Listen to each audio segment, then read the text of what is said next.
Hello everybody, I'm Harold. Chloe can't be here today, she's in church.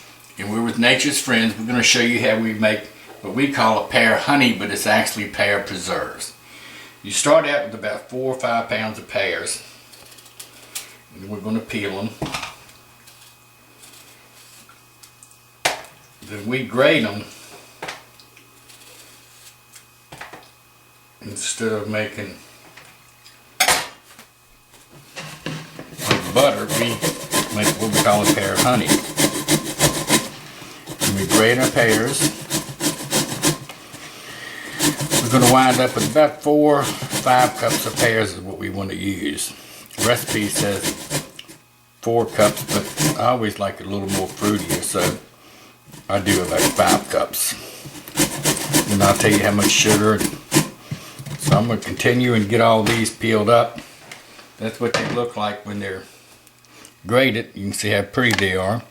So we'll continue it on just a few minutes and show you what it all looks like when we get it going in the pot. Okay everybody, we're down to our last 3 pears. It takes about 14 medium pears to make it. Like I say, I always put a little bit more. You can see when you grate it, you don't want to grate it to where you get down to the core inside. Just hit around the edges. Then we're going to take and squeeze some lemon in it. These pears come from a friend of ours. These are Bartley pears. They were growing on a tree in North Carolina. Ralph and Jenna Spade in Collington. We always get pears from them every year, and we didn't get to go down this year. But our friend did. They sent us some pears back. So that's the last of the pears. Clean all of it off. And I've already dumped some in there.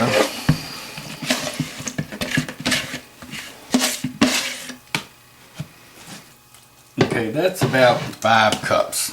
And like I say, I always use a little more fruit than they call for because I like the fruit taste. Take a half a lemon and squeeze in it. Don't want the seeds to get in it, that'll hurt your teeth. Okay. Now we're going to go over and dump it in our kettle.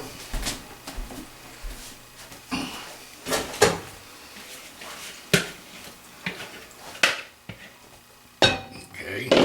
Put that in here. We take 1 pack of Sure Gel.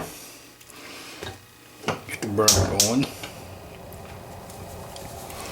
We use Sure Gel. It cuts way back on the cooking time.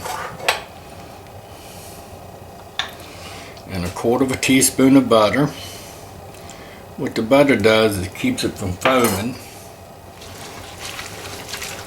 Now what we're going to do is we're going to heat this up and let it all get mixed up good and get making juice.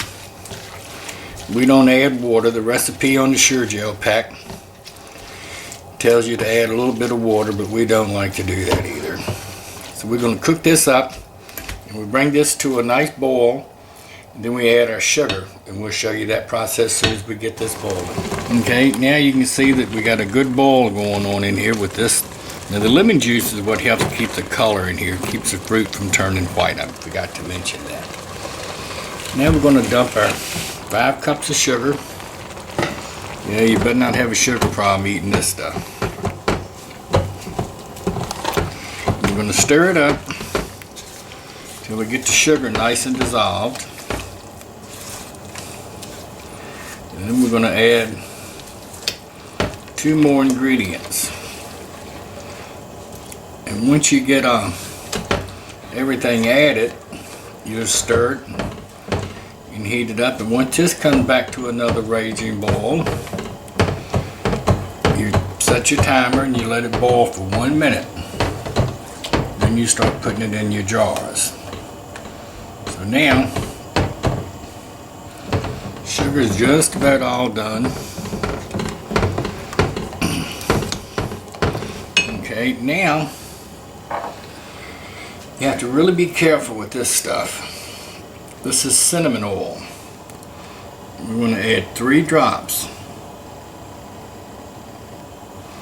Sometimes you get 4. Yesterday's batch got about 5 or 6 drops of clove oil.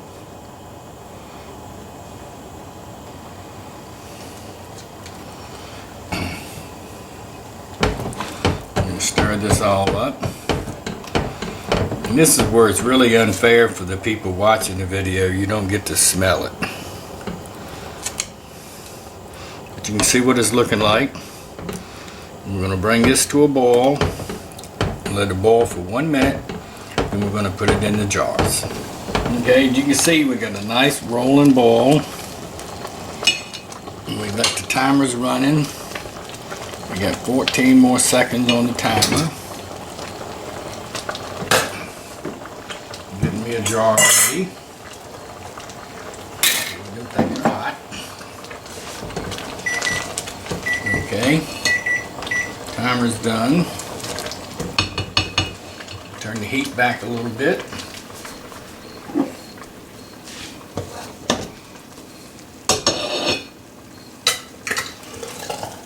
And this stuff right here, if you ever cook a ham at home and you want to put something on it to cook it,